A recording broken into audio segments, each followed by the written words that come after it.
Oui, voilà, nous allons continuer avec la deuxième trompette. Nous venons de parler de la première trompette où nous avons vu comment il y a eu de la grêle avec du feu qui était mêlé au sang. Et nous avons dit que Dieu va envoyer sur la terre son premier jugement qui viendra bloquer tout système économique, social, tout ce que l'homme a pu planter. Et là maintenant, il viendra révéler, montrer sa grandeur, qu'il est au-dessus de tout système humain. Et la Bible nous dit que beaucoup de gens, au lieu de revenir à Dieu, malgré la situation difficile qui va régner en ce moment, mais beaucoup vont se rattacher au système diabolique et seront perdus pour toujours. Alors, lisons maintenant la deuxième trompette. Apocalypse chapitre 8 et au verset 8. Le second ange sonna de la trompette et quelque chose comme une grande montagne embrasée par le feu fut jeté dans la mer. Et le tiers de la mer devint du sang.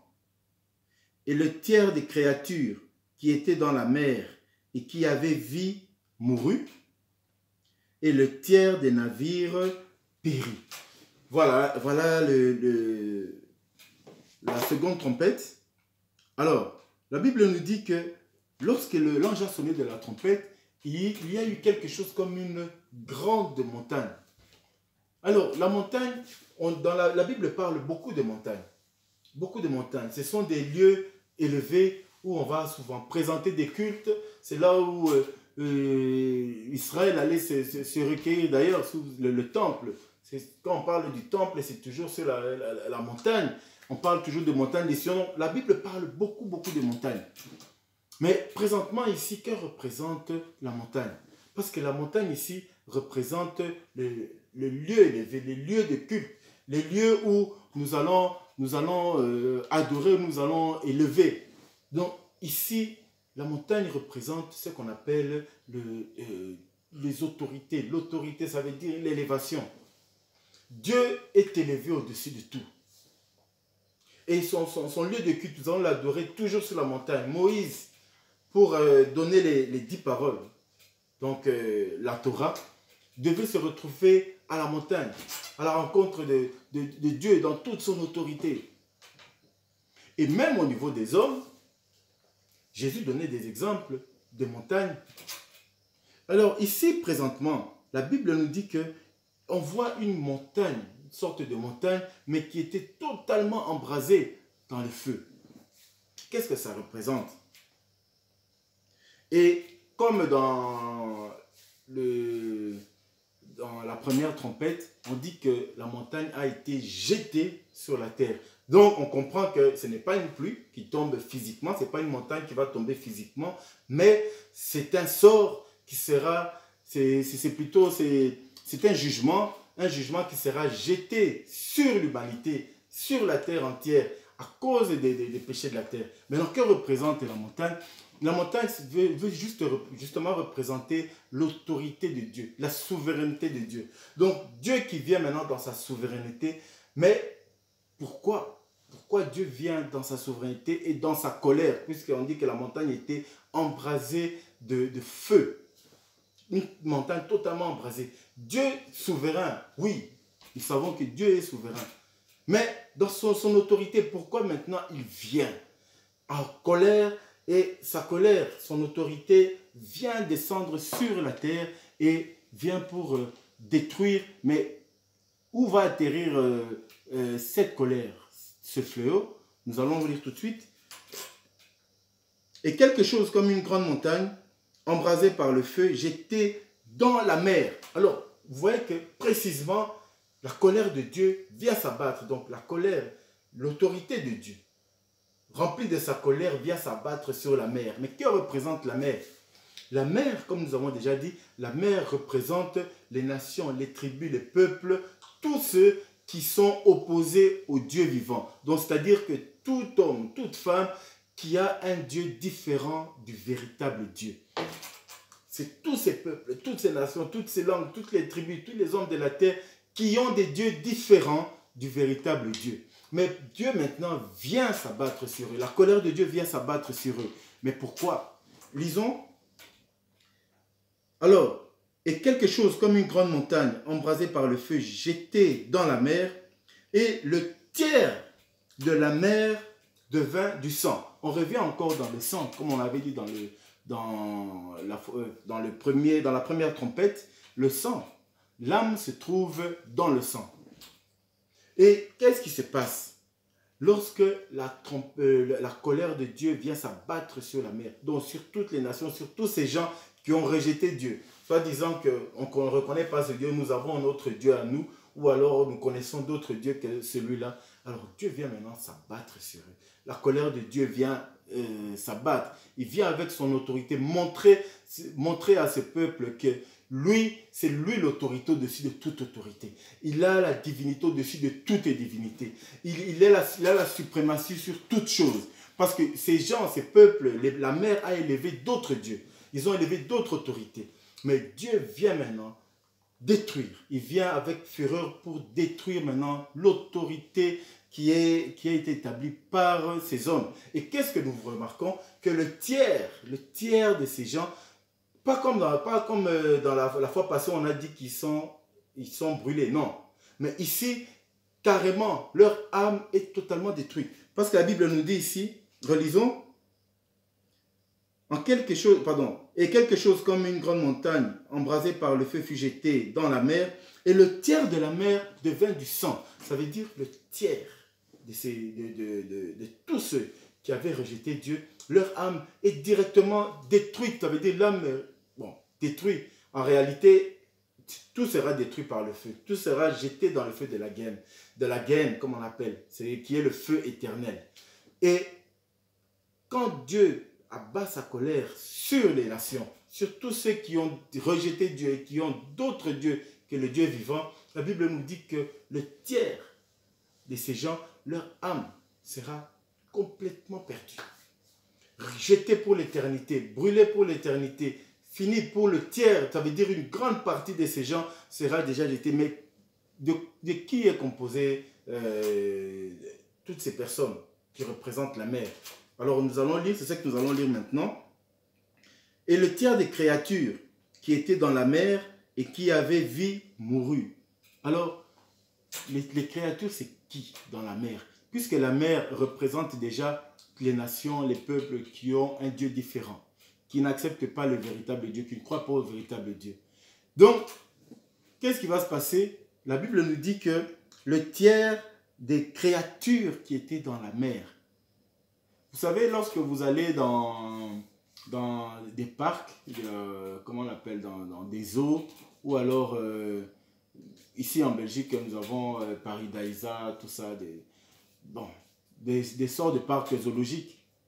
Qu'est-ce que nous avons des fois des sortes de grands bassins où il y a des grands poissons. On met peut-être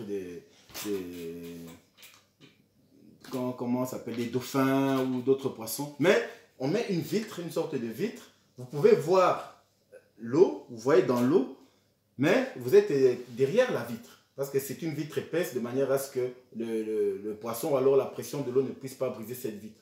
Mais quand vous êtes de l'autre côté de la vitre, qu'est-ce que vous voyez? Vous voyez l'eau et à l'intérieur de l'eau, vous voyez comment le poisson nage.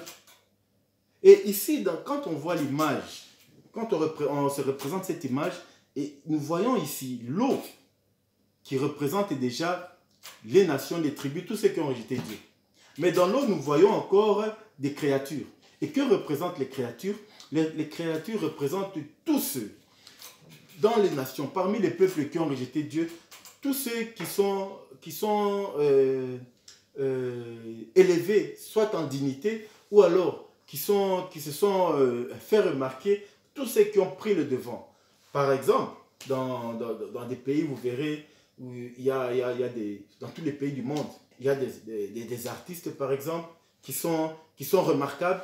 Il y a des hommes politiques qui sont remarquables. Donc, dans la foule ou dans la foulée, nous savons qu'il y a des gens qui sortent toujours la tête de l'eau, qui sont remarquables par rapport aux autres.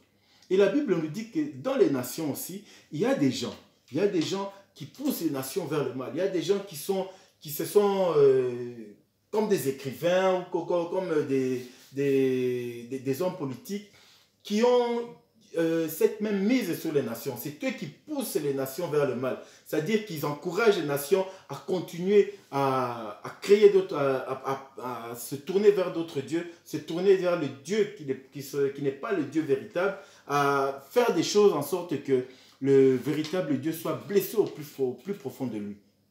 Ces gens-là, ce sont des gens qui sont très remarquables. Ce sont des hommes politiques, ce sont des responsables des grandes activités culturelles ou voire même des églises sataniques. Donc tous ces gens qui sont élevés en dignité dans les nations, parmi les gens qui ne reconnaissent pas le véritable Dieu, la Bible nous dit que le tiers de ces personnes vont carrément mourir. Ici, la Bible parle de la mort. Donc, Dieu, dans sa colère, viendra et quand la colère de Dieu va s'abattre, dans les nations, il y aura le tiers des personnes dont leur âme sera perdue, donc qui vont mourir. Et ici, la Bible nous dit, la Bible est claire. La Bible ne parle pas de brûler, non. Ici, carrément, ils seront morts, c'est-à-dire que leur vie sera complètement arrêtée et leur âme sera conduite directement dans les enfers. Vous comprenez que les créatures dont la Bible parle, il ne s'agit pas des animaux. Il s'agit des personnes, des hommes qui se sont élevés en dignité parmi les peuples qui ont rejeté Dieu. Ce sont ces personnes qui poussent le peuple vers l'égarement. Ce sont ces personnes qui poussent le peuple pour adorer des dieux différents du Dieu divin, du véritable Dieu. Et tous ces gens, la Bible nous dit, tous ces gens seront complètement perdus, brûlés, tués carrément, parce que la Bible dit qu'ils sont morts. Ils vont mourir. Vous voyez, c'est la première fois ici, quand les fléaux commencent, que la Bible parle de la mort. Vous voyez. Alors ici, nous comprenons que Dieu vient pour montrer sa grandeur. L'autorité de Dieu est au-dessus de toute autorité. De toute autorité. Il n'y a aucune autorité, aucune divinité, donc aucun homme politique aussi connu qu'il soit, qui puisse se dresser ou se faire passer pour un Dieu. Parce que vous savez que dans le monde aujourd'hui, il y a des hommes qui sont des divinités pour d'autres personnes. Surtout dans les nations, dans la mer, comme on parle ici, il y a des gens qui sont des dieux pour d'autres. Ils sont élevés dans plusieurs niveaux, même dans les niveaux de la musique, du football. Il y a des gens qui sont carrément des dieux pour d'autres personnes. Et tous ces gens-là, Dieu viendra montrer que c'est lui le véritable Dieu. C'est pourquoi sa colère vient, on dit que l'autorité de Dieu vient se présenter, mais embrasée. Donc il vient dans sa colère pour montrer que c'est lui qui est au-dessus de tout. Et il va anéantir tous les faux dieux que ces gens ont élevés devant, que la mer a élevés, tous ces faux dieux que les hommes de ce monde et des nations ont présentés et se sont fait des effigies. Quand vous allez dans certains pays, comme en Corée, en Chine, partout ailleurs, il y a carrément des statues des hommes que les autres doivent adorer. Il faut se prosterner devant la statue d'un président, se prosterner devant la statue d'un homme politique, se prosterner devant la statue d'un chanteur. Mais il n'y a que devant Dieu, la Bible dit que tout genou fléchira devant l'Éternel. Mais si nous fléchissons nos genoux devant des statues, devant des hommes, devant des hommes politiques, devant des stars, ça devient de l'idolâtrie. Et la Bible lui dit, quand vous regardez dans les 10 commandements, que nous dit la Bible? Tu n'auras pas d'autre Dieu devant ma face. Et l'homme aujourd'hui s'est taillé des nouveaux dieux. L'homme aujourd'hui a élevé des hommes au rang de Dieu. C'est terrible, frères et sœurs. Et ici, lorsque la deuxième trompette va sonner, Dieu maintenant viendra pour frapper tous les faux dieux. Ceux-là qui ont été élevés, tous ces hommes qui ont élevé des faux dieux. Dieu viendra et la Bible nous dit que beaucoup de gens, des nations qui se sont lancés, qui ont élevé d'autres dieux différents du Dieu vivant, beaucoup de gens seront tués. On continue notre texte. Et pardon, les tiers des créatures qui étaient dans la mer et qui avaient vie mourut, et le tiers des navires périt. Alors que les navires, on va parler un peu des navires. Que représentent les navires? Vous savez, les navires servent à amener un peuple ou amener des gens d'un point à un autre. Donc, et les navires naviguent justement sur les grandes eaux. Mais les grandes eaux, nous avons dit que ça représente toutes les nations, toutes les tribus qui ont des dieux différents. Et les navires représentent quoi? C'est tous les systèmes qui ont été créés. Ça peut être des systèmes politiques, des systèmes sociaux, des systèmes économiques qui ont été créés. Ce sont des regroupements des gens, de tous ces gens qui se sont éloignés de Dieu, dans lesquels les hommes trouvent leur sécurité. Ils se disent que voilà, nous avons créé notre système, nous avons nos associations, nous avons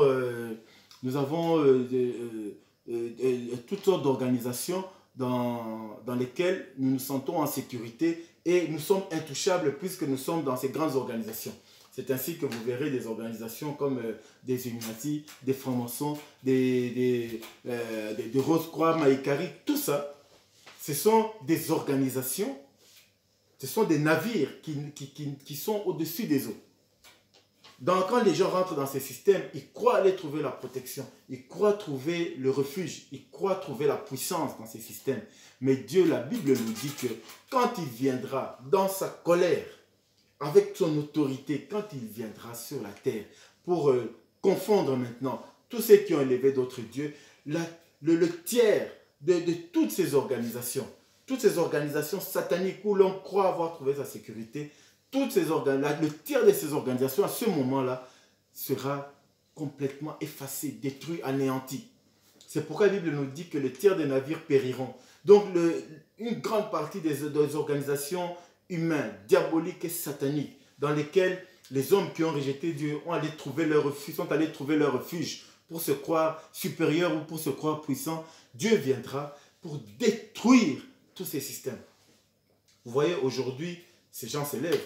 Quand nous voyons les grands complots qui se font dans le monde, quand nous entendons parler des différents, comme la théorie du complot, mais ce sont des organisations secrètes.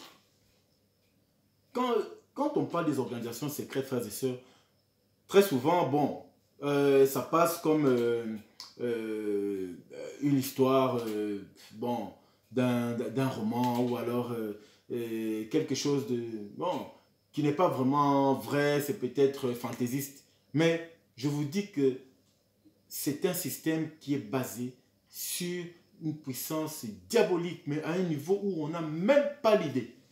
Même pas l'idée. Puisque le diable, qu'est-ce qu'il fait? Il se cache toujours derrière des organisations, derrière des associations, pour faire croire que non, c'est pour le bien de l'humanité, c'est pour le bien des hommes, c'est pour le bien de la planète, mais en réalité, c'est la destruction qui se cache derrière. C'est la mort qui se cache derrière.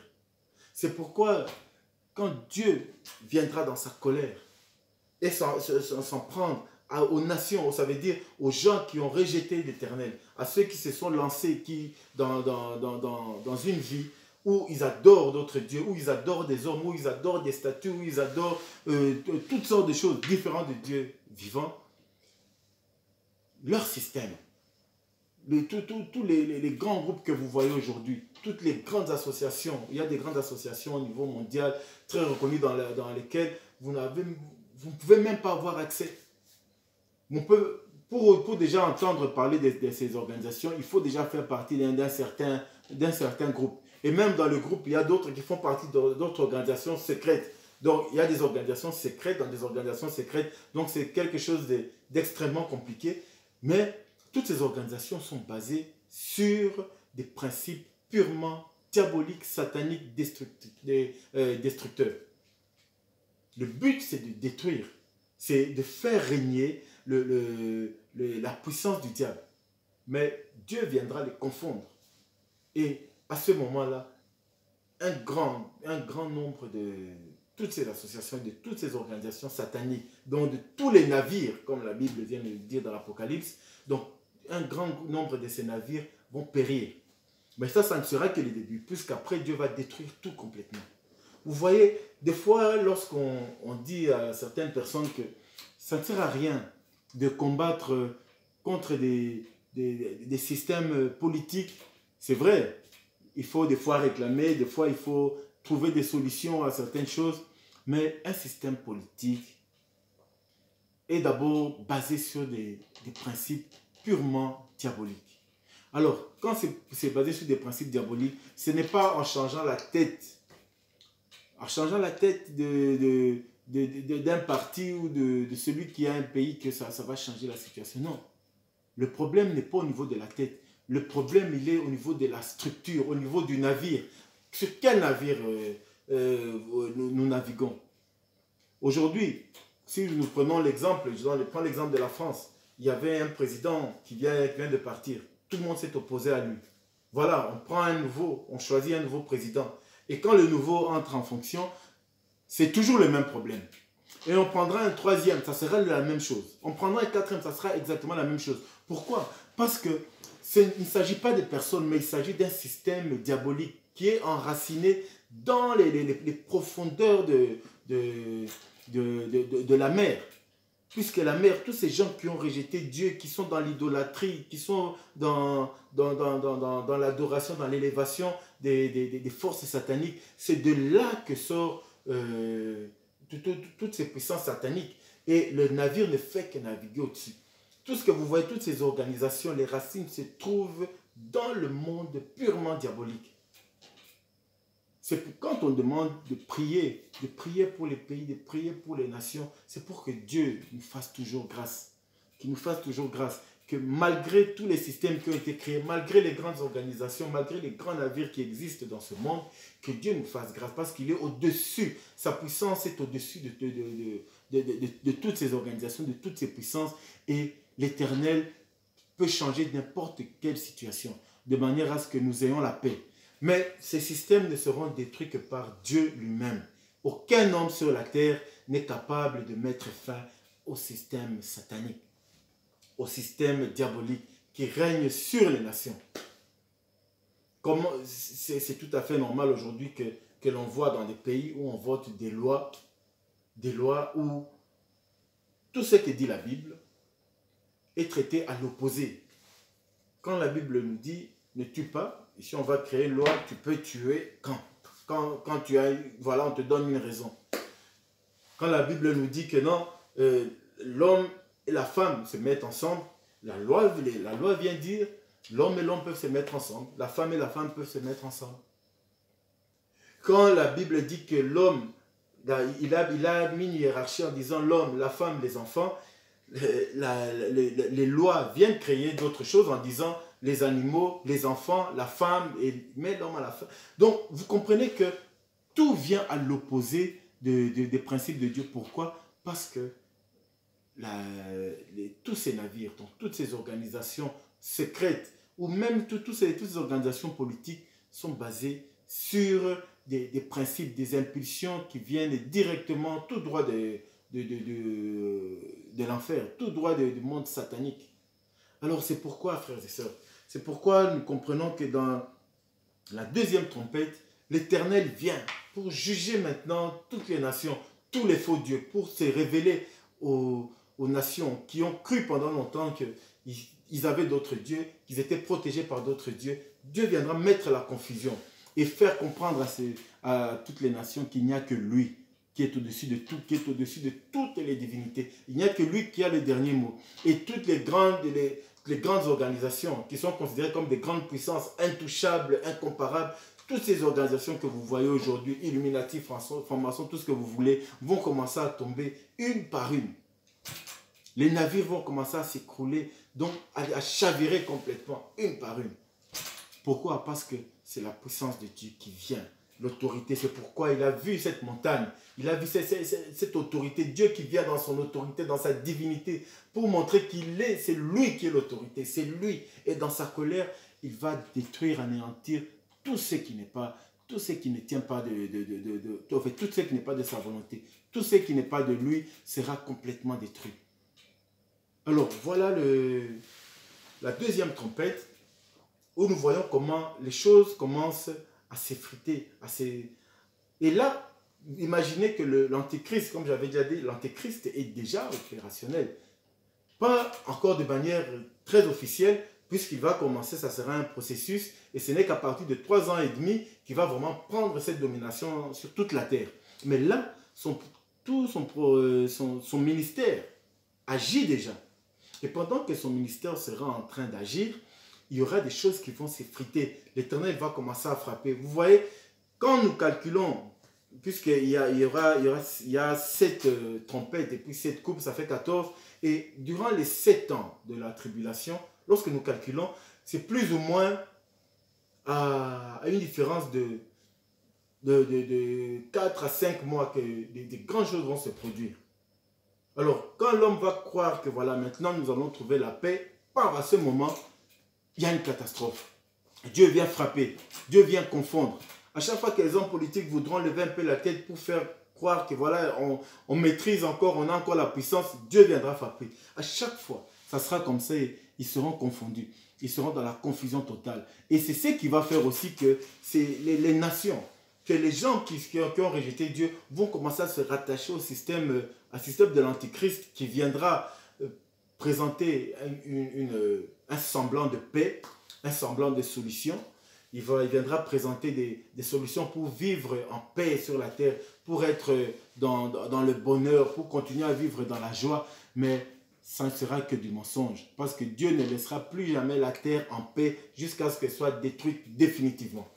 C'est pourquoi vous voyez que Dieu a commencé dans la première trompette à s'attaquer à tous ceux qui se sont éloignés de lui, tous ceux qui ne veulent pas marcher dans sa volonté. On a vu que les tiers de ces personnes avaient choisi de se lancer dans le camp de l'ennemi et leur âme sera perdue pour toujours. Et maintenant, dans la deuxième trompette, maintenant il vient dans les systèmes politiques.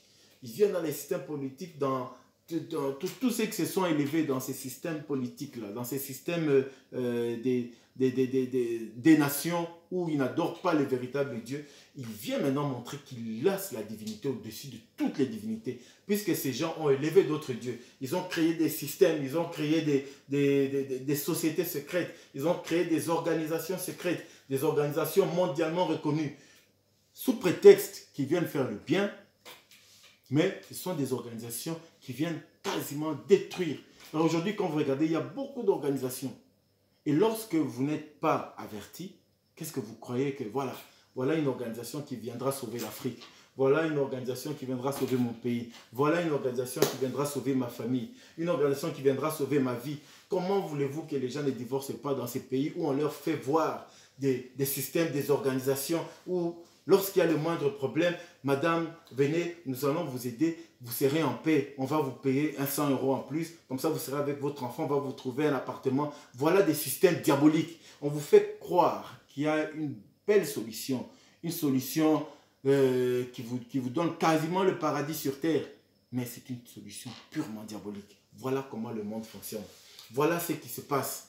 Mais Dieu viendra amener la confusion dans ce monde des ténèbres, dans ces organisations sataniques, diaboliques, dans le monde des nations, c'est-à-dire la mer, tous ceux qui se sont retirés jusqu'à présent, qui se sont retirés de Dieu, ou alors qui ont dit, nous on a notre Dieu, on ne veut pas de ce Dieu vivant, on ne le connaît pas, nous avons d'autres dieux. Dieu viendra montrer sa grandeur dans ces nations.